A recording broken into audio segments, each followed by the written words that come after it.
So I went on to focus on my hairdressing. Sorry, this is like not the nicest angle. I have extensions, I'm gonna take them out. So went on to focus my hairdressing, qualified, got carpal tunnel, and yeah, now I'm left not knowing what to do, because obviously carpal tunnel, if you know, it's you can't grab things. So I am now left in a predicament in my life where I'm like, right, I put my heart and soul into a career that I can't even do at the moment, like focus on, because it just messes with my nerves even more. Annoying.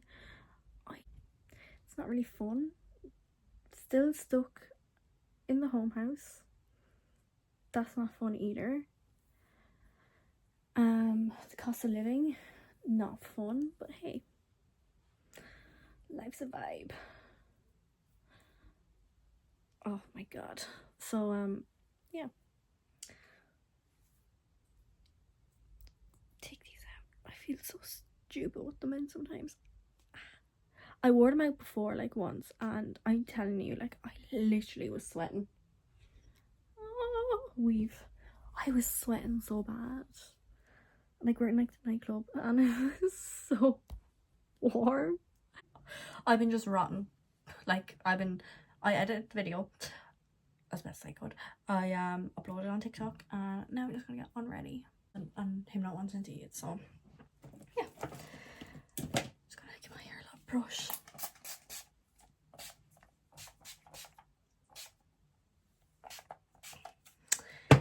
I'm going a little comb. Oh yeah, square. Gets very knotty, like.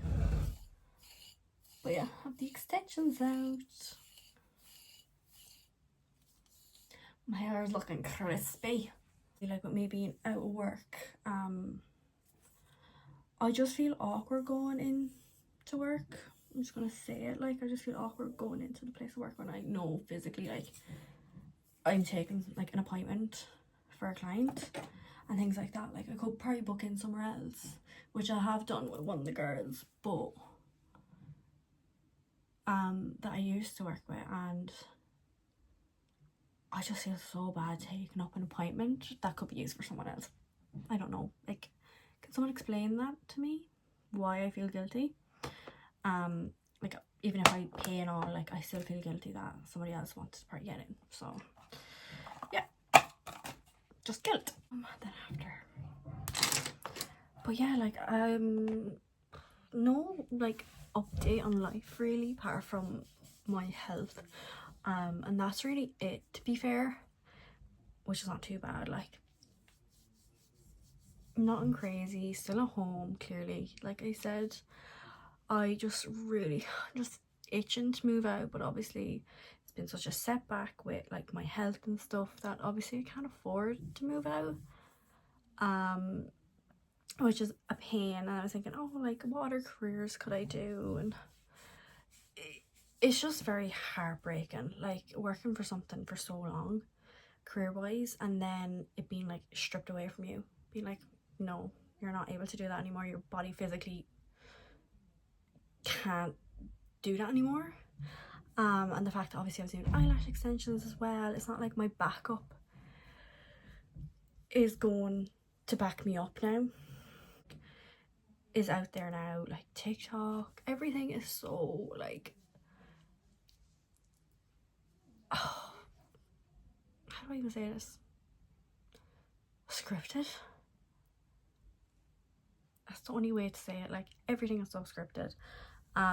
Like, I find myself, I do get lost and go down rabbit holes, like, and things like that. But what actually has been really pulling me out is actually one of the girls sorry, one of the girls says, oh yeah, we'll watch the Molly May documentary.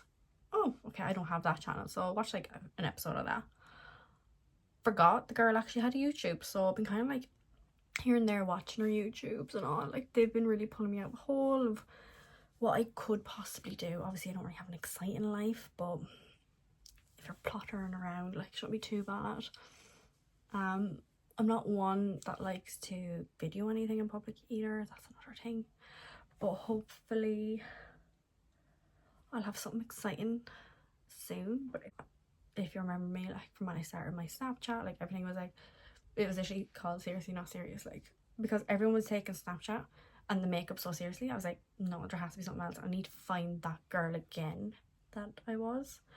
Like, I'd use baby powder instead of setting powder, like just things like that. And I need to find that girl with that confidence again. Very difficult. But even like when it comes down to editing, my laptop doesn't want to work. I've tried over the course of a few months I've been off work to like, I've actually set down my camera in front of me doing like makeup videos just to see if I can edit them. No, it would not let me on my MacBook because it's so old. And I don't have the money to be buying a new MacBook, so we're just going to deal with the camera on the phone and the editing on the iMovie on the phone because we cannot afford a MacBook, a new one anyway. And then my camera, like, is so old as well. Like, it's like I was taking pictures when we went to Clarny. I was taking pictures and oh my goodness, it's just a throwback. Like, it's not the best. It's not the best in now standards. It was great back then, it was perfect back then, but now it's just completely different. So we're just going to deal with the iPhone camera. If you don't like it, then if you don't like it, you don't like it. But it's not like I'm not doing this for any sort of reason, really. It's just for like a little hobby, like for mental health, to be fair. And I think that could be the worst thing that you could do, is put yourself out there. But it helped me before, like doing makeup on YouTube and just things like that. It did help me when I was younger and I was going through a lot, if that makes sense. Like, I do have life updates, but to a certain extent. Like, back when, after lockdown and all, like, I was going through a lot mental health wise, not because of lockdown, because of different things that had happened to me over my years in living. I've been to counselling, been on antidepressants even. Like, I hate saying that, but I was on antidepressants for, I say, a good little while. Don't know exactly, but I've been off them now for, Jesus, 2 years, maybe 2.5 years. After my grandfather passed, I took like a month after and then I came off them. So like, there has been a lot that's happened. I've worked through a lot of my own shit, but honestly that helped. And like, I've gotten the tools now to deal with things and certain situations when they do happen to me, things like that. So it's just trying to find a hobby. I remember he was saying to my counsellor before, he was really good.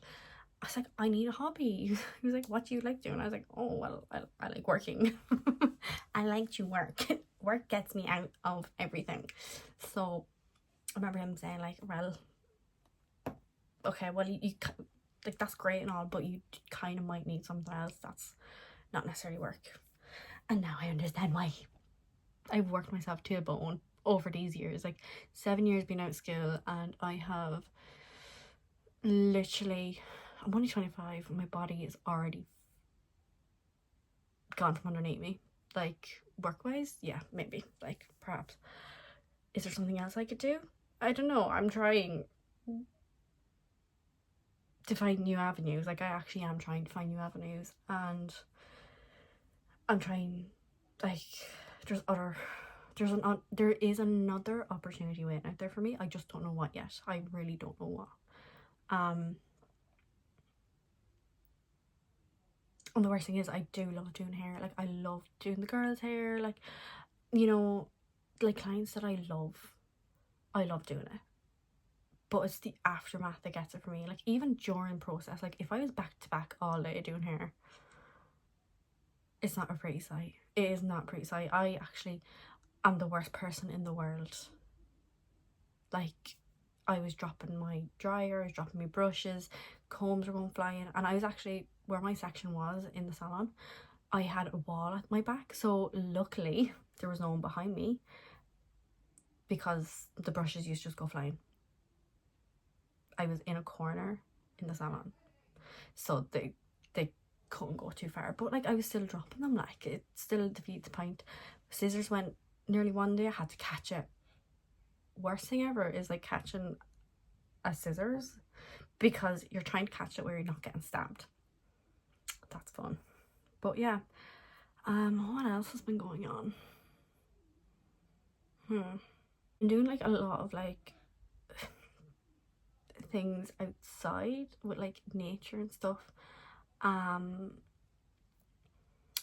Like being around animals in general has kind of like helped.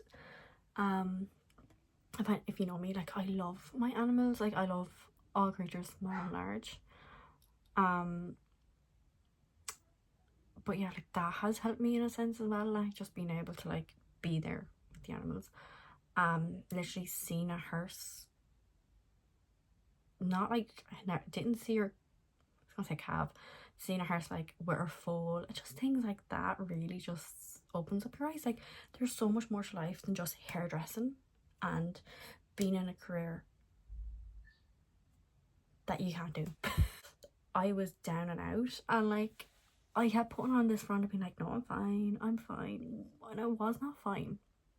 Like I actually was not fine. Like I was literally going crazy, still am, but yeah, I just don't know what to do.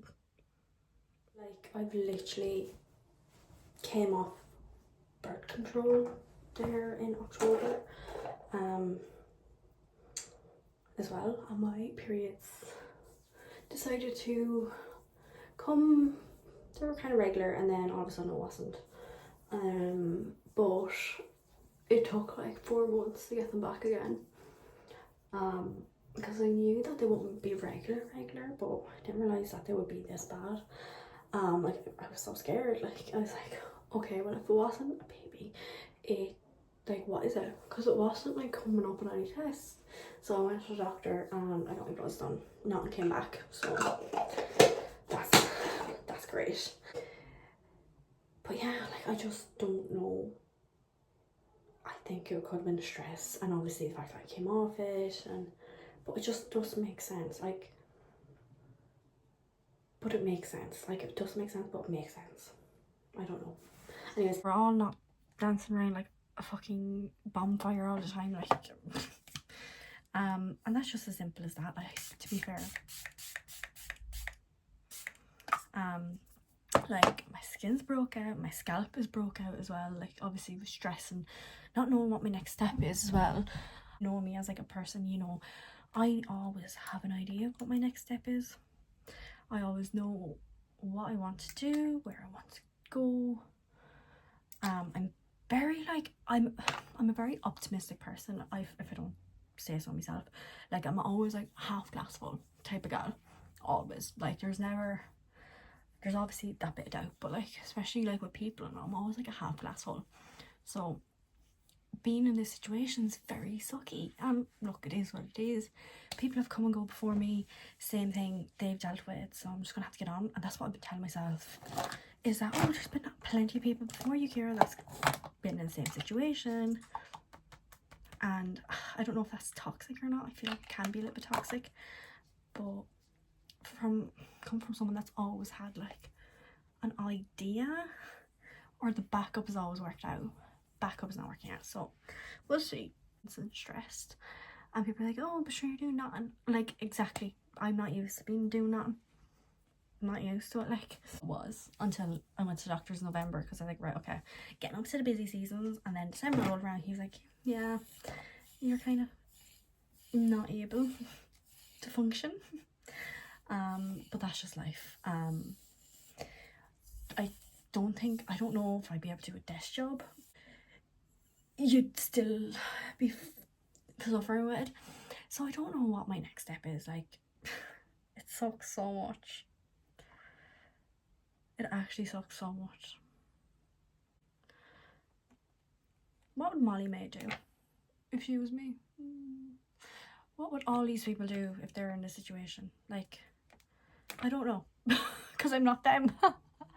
So yeah, that's so fun. I've been watching like Love Island and stuff now. I got into that, so that's fun.